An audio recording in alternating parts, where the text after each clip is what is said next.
దిగ్విజయ్ సింగ్ తో సహా ఏ నాయకుడైనా ప్రజల్ని రెచ్చగొట్టవద్దంటున్నారు అనంతపురం ఎంపీ అనంత వెంకట్రామిరెడ్డి. రాయల తెలంగాణకు అంగీకరించే ప్రసక్తే లేదంటున్నారు ఆయన. తాము రాజీనామాలు చేసిన స్పీకర్ అంగీకరించడం లేదని చెప్పారు అనంత ఎంపీ.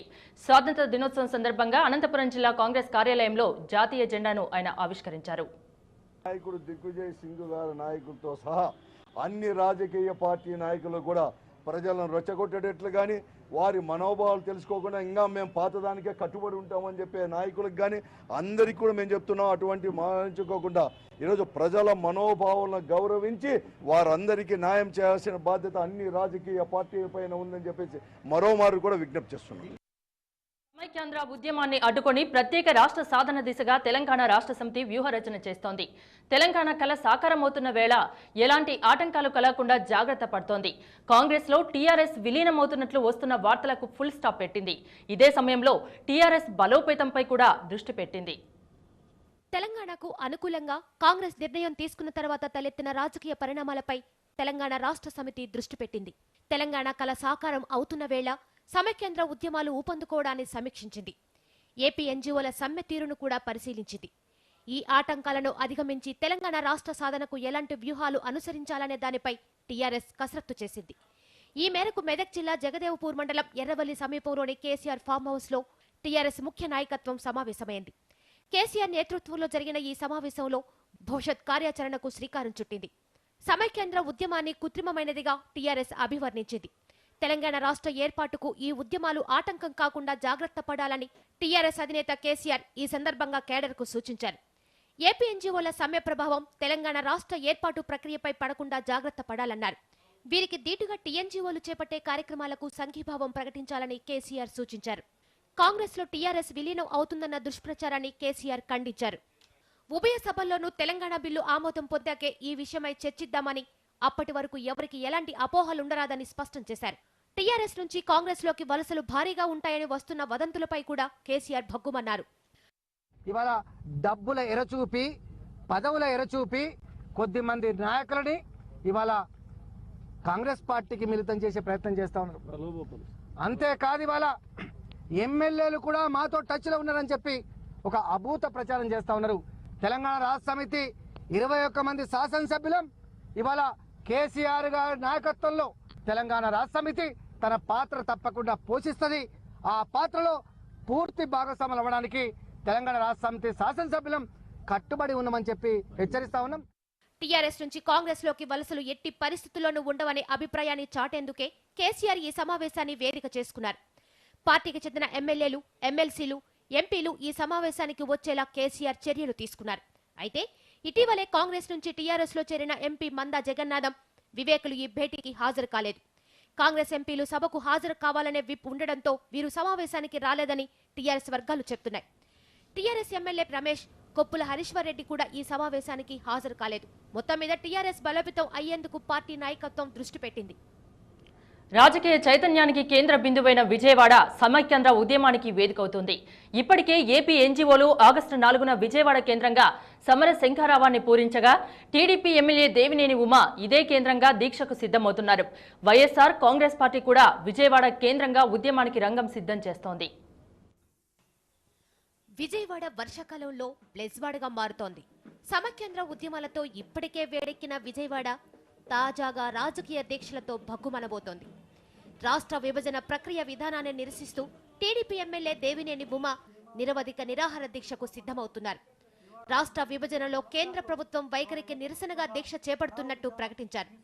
రాష్ట్ర విభజనతో 300 మంది బలిదానాలు చేసుకున్నా తాను చూస్తూ ఊరుకుండలేనని చెబుతున్నారు. రాహుల్ గాంధీ ఉద్యోగం కోసం రాష్ట్రాన్ని విభజించిన కేంద్ర ప్రభుత్వ నిర్లక్ష్యానికి నిరసనగా ఈ నిరవధిక నిరాహార దీక్షకు దిగుతున్నారని ప్రకటించారు దేవినేని ఉమ. విజయవాడ మహానగరంలో ఈ అమర నిరాహార దీక్షకి నిర్ణయం తీసుకొని ముందుకెళ్తా ఉన్నాను. తప్పకుండా అమాయకులైన యువకులు, విద్యార్థుల బలిదానాలు ఆగాలని, కేంద్ర ప్రభుత్వం మొండి వైఖరి, మూర్ఖ వైఖరి, నిర్లక్ష్య వైఖరి విడనాడాలని, సోనియా గాంధీ గారు కుమారుడు ఉద్యోగం కోసం ఇన్ని వందల మంది యువకుల, విద్యార్థుల బలిదానం, ఉద్యోగాలు పోగొట్టడం కరెక్ట్ కాదు. దేవినేని ఉమ గతంలో కూడా 13 రోజుల పాటు సమైక్యాంధ్ర నినాదంతో నిరాహార దీక్ష చేశారు. 2009 డిసెంబర్ 9 ప్రకటన తర్వాత ఈ దీక్ష చేపట్టారు. ఇప్పుడు మళ్లీ దీక్ష చేస్తున్నారు. ఇదిలా ఉంటే దేవినేని ఉమ దీక్ష ప్రకటన తర్వాత వైఎస్ఆర్ కాంగ్రెస్ పార్టీ కూడా వైఎస్ విజయలక్ష్మి నిరవధిక నిరాహార దీక్ష వివరాలు ప్రకటించింది. విజయవాడ కేంద్రంగా ఈ దీక్ష జరగనుంది. ఇరు ప్రాంతాలకు సమన్యాయం చేయలేకపోతే రాష్ట్రాన్ని సమైక్యంగా ఉంచండనే నినాదంతో విజయలక్ష్మి దీక్షను చేపడుతున్నట్టు ఆ పార్టీ వర్గాలు వెల్లడించాయి. ఈ నెల 19వ తేదీ నుంచి వైఎస్ విజయలక్ష్మి దీక్ష మొదలవుతోంది. న్యాయం చేయలేనప్పుడు, ఆమోదయోగ్యంగా పరిష్కారం చూపించలేనప్పుడు యథాతథంగా ఉంచండి అనే డిమాండ్తో ఆగస్టు 19వ తేదీన విజయవాడలో వైఎస్ఆర్సీపీ గౌరవ అధ్యక్షురాలు ఆమరణ నిరాహార దీక్ష చేయబోతున్నారు. మేము మొదటి నుంచి చెప్తున్నాం, అయ్యా అందరికీ ఆమోదయోగ్యంగా పరిష్కారం అయ్యే విధంగా చూడండి అని. ఇలా సమైక్యాంధ్ర ఉద్యమానికి కేంద్ర బిందువైన విజయవాడ నుంచే ఏపీ ఎన్జీఓలు కూడా సమర శంఖారావాన్ని పూరించారు. ఆగస్టు 4న విజయవాడలో ఏపీ ఎన్జీఓలు సమావేశమై సమ్మె నిర్ణయాన్ని తీసుకున్నారు. సమైక్యాంధ్ర కోసం సీమాంధ్ర ప్రజా ప్రతినిధులు రాజీనామాలు చేయాలని ఏపీ ఎన్జీఓలు అల్టిమేటం జారీ చేసింది కూడా ఇక్కడి నుంచే. ఇలా రాజకీయ చైతన్యానికి కేంద్ర బిందువైన విజయవాడ ఇప్పుడు సమైక్యాంధ్ర ఉద్యమానికి వేదిక అవుతోంది. టీడీపీ సీనియర్ నేత మాజీ ఎంపీ లాల్జాన్ బాషా రోడ్డు ప్రమాదంలో దుర్మరణం చెందారు. నల్గొండ జిల్లా రార్కట్పల్లి దగ్గర బాషా ప్రయాణిస్తున్న వాహనం రోడ్డు డివైడర్ను ఢీకొంది. ఈ ప్రమాదంలో బాషా అక్కడికక్కడే ప్రాణాలు విడిచారు. బాషా మృతితో టీడీపీ నేతలు దిగ్భ్రాంతికి లోనయ్యారు. 1991లో టీడీపీ తరపున గుంటూరు నుంచి లోక్సభకు ఎన్నికయ్యారు. ఈ ఎన్నికల్లో ఆచార్య ఎన్జీ రంగాపై బాషా గెలుపొందారు. మైనార్టీల కోసం బాషా ఎనలేని సేవలు చేశారు.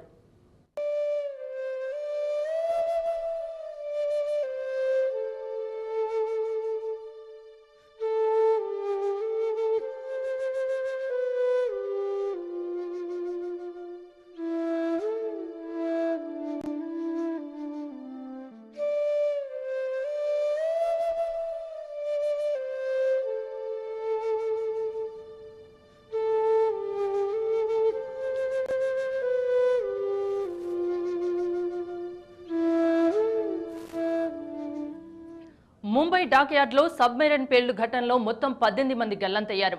వీరిలో 2 చనిపోగా మృతుల్లో విశాఖ జిల్లా వాసి ఒకరున్నారు. నేడు కొచ్చి నుంచి వెళ్లే ప్రత్యేక బృందం సబ్మెరైన్ లోపల పరిశీలించాకే పూర్తి వివరాలు వెల్లడయ్యే అవకాశం ఉంది. స్వాతంత్ర దినోత్సవం సంబరాలు జరుగుతున్న వేళ దేశ రక్షణలో కీలక పాత్ర పోషిస్తున్న జలాంతర్గామి ప్రమాదానికి గురవడం యావత్ జాతిని దిగ్భ్రాంతికి గురిచేసింది. ఐఎన్ఎస్ సింధు రక్షక్ జలంతర్గామిలో పేలుడు జరిగినప్పుడు అందులో ఉన్న వాళ్లంతా గల్లంతయ్యారు. వారిలో 3 అధికారులు, 15 మంది సిబ్బంది ఉన్నారు. అత్యంత పకడ్బందీ రక్షణ ఏర్పాట్లు ఉండే సబ్మెరైన్లో ప్రమాదం ఎలా జరిగిందన్న విషయమై ఉన్నత స్థాయి దర్యాప్తు మొదలైంది. రక్షణ మంత్రి యాంటోనీ ప్రధానిని కలిసి దీనికి సంబంధించిన వివరాలు అందజేశారు. మరోవైపు పేలుడు ధాటికి తీవ్రంగా దెబ్బతిన్న సబ్మెరైన్ సముద్రంలో మునిగిపోయింది. దాని దగ్గరకు వెళ్లేందుకు నావికా దళానికి చెందిన గజ ఈతగాళ్లు ప్రయత్నించినప్పటికీ ఫలితం లేకుండా పోయింది. దీంతో కొచ్చి నుంచి ప్రత్యేక బృందాన్ని రప్పిస్తున్నారు. ఈ బృందం ఇవాళ లోపలికెళ్లి పరిశీలిస్తుంది. ఈ ప్రమాదం ఇటు విశాఖ జిల్లాలో విషాదం నింపింది. పెదగండ్యాడ మండలం నెల్లిముక్క గ్రామానికి చెందిన రాజేష్ ఈ ఘటనలో చనిపోయారు. ముంబై డాక్యార్డ్లో రాజేష్ సూపర్వైజర్గా పనిచేస్తున్నారు. విశాఖ నుంచి 2 నెలల క్రిందటే పదోన్నతిపై ముంబై డాక్యార్డ్కి బదిలీ అయ్యారు రాజేష్. ప్రమాదానికి ముందే తల్లితో ఫోన్లో మాట్లాడారాయన. రాత్రి నవ్వుతూ మాట్లాడిన కొడుకు తెల్లారేసరికి శవమయ్యాడన్న వార్త విన్న ఆ తల్లి తలడిల్లిపోతోంది. ఫస్ట్ జాయిన్ అవటం సైలర్ గా జాయిన్ అయ్యాడు. తర్వాత టెస్ట్ రాసి ప్రమోషన్ వచ్చింది. తర్వాత సబ్మెరైన్ పోస్ట్ వచ్చింది. సబ్మెరైన్ లో మెకానికల్ గా చేస్తున్నాడు ప్రస్తుతానికి. సర్వీస్ 10 సంవత్సరాల సర్వీస్. రూమ్మేట్ మా చిన్నతో రూమ్మేట్ ఉన్నాడు సతీష్ అనే అబ్బాయి ఫోన్ చేసి హైదరాబాద్ అత్తవారికి చెప్పాడు అనమాట. వాళ్ళేమో వాళ్ళ మామయ్యకి చెప్తే వాళ్ళ మామయ్య వీళ్ళ అమ్మగారు గిన్నెలతో అనుకుంటే వచ్చి చెబితే తీరా టీవీలో చూస్తున్నారు కొంతమంది. టీవీ 9లో వచ్చింది. అదే ఇది అనేసి అందరూ గొల్లుమని ఏడుస్తున్నాం. అంతవరకే మాకు తెలుసు. ముంబై డాక్యార్డ్లో ఉన్న ఐఎన్ఎస్ సింధు రక్షక్ జలంతర్గామిలో భారీగా పేలుడు పదార్థాలున్నాయి. 200 కిలోమీటర్ల దూరంలోని యుద్ధ నౌకలు, జలంతర్గాముల్ని ఛేదించే క్షిపణులు ఇందులో ఉన్నాయి. వాటి కోసమే సింధు రక్షక్ ని ఉపయోగిస్తున్నారు. 1997లో $80 మిలియన్ వెచ్చించి రష్యా నుంచి దీన్ని భారత్ కొనుగోలు చేసింది. నిరుడు అక్టోబర్ నుంచి గస్తీ కోసం సముద్రంలో తిప్పుతున్నారు.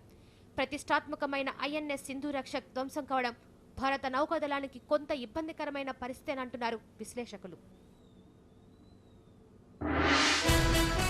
పరేడ్ గ్రౌండ్స్ లో సీఎం జెండా ఆవిష్కరణ, ఆకట్టుకున్న ప్రభుత్వ శాఖల శకటాలు.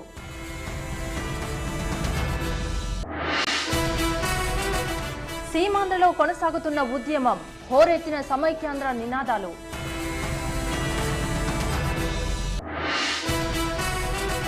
బెజవాడ కేంద్రంగా సమైక్య ఉద్యమం, దీక్షకు సిద్ధమవుతున్న దేవినేని ఉమా.